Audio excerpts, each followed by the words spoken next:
C'est pourquoi je me mets à genoux devant Dieu le Père, dont dépendent toutes les générations dans les cieux et sur la terre.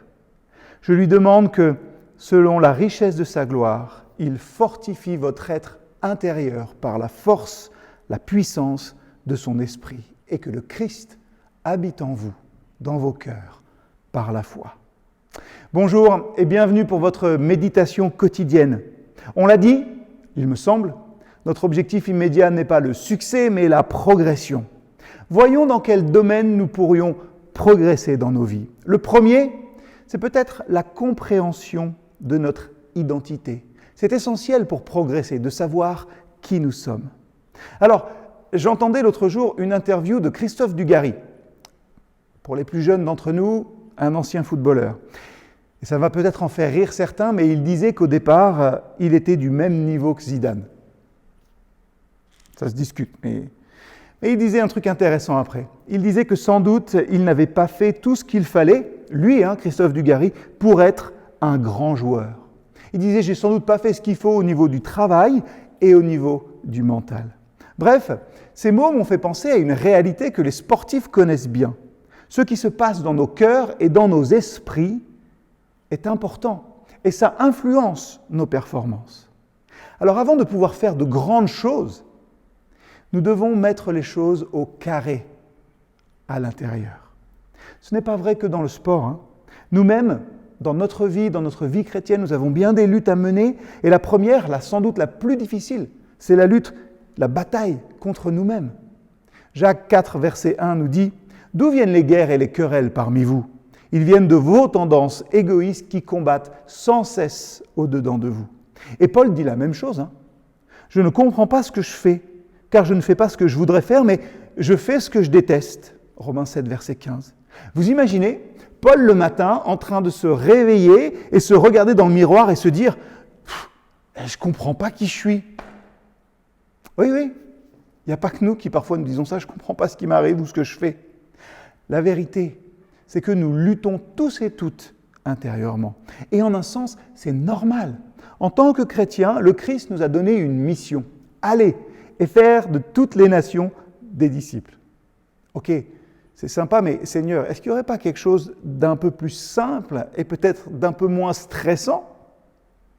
Et comme si nous n'avions pas assez à faire avec cette mission, la Bible nous dit que nous devrons en plus affronter des ennemis extérieurs. Satan, le monde, l'esprit du monde et son esprit.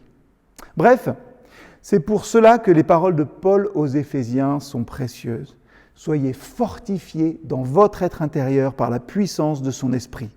C'est ma prière, aujourd'hui, pour vous tous et vous toutes. Si comme Paul, peut-être vous traversez une crise d'identité, je ne fais pas le bien que je voudrais faire et je fais le mal que je ne veux pas faire, oserais-je dire que c'est une bonne chose ?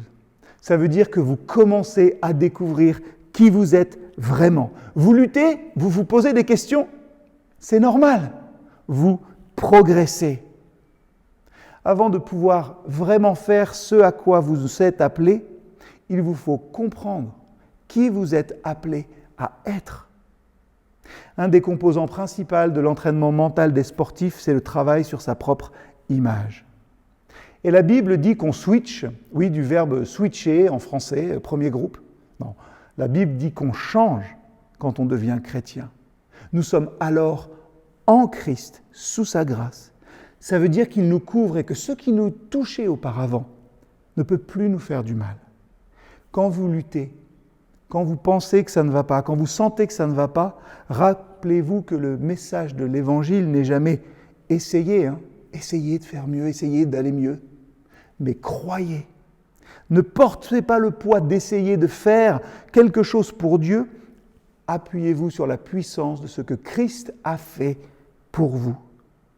Et si vous regardiez chaque jour dans le miroir en proclamant ce que l'Évangile dit de vous, vous êtes aimé, vous êtes choisi, vous êtes appelé et vous êtes équipé.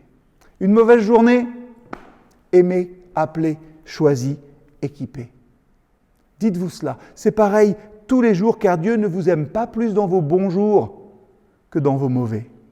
Et pour progresser, il nous faut reconnaître cela. Nous sommes aimés, disait Gemma il y a quelques semaines. Qu'est-ce que ça change ? Alors, question pour votre progression aujourd'hui. Dans quelle situation avez-vous tendance à ne pas faire le bien que vous voudriez ? Qu'est-ce que vous avez tendance à faire pour remplir de bons points votre carte d'entrée au paradis ?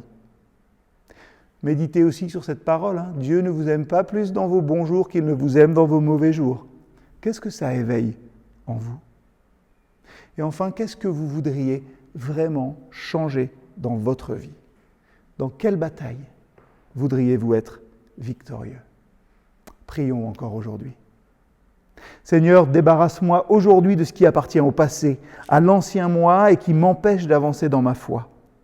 Rappelle-moi et fortifie ma foi en toi et en ce que toi tu vois en moi. Amen.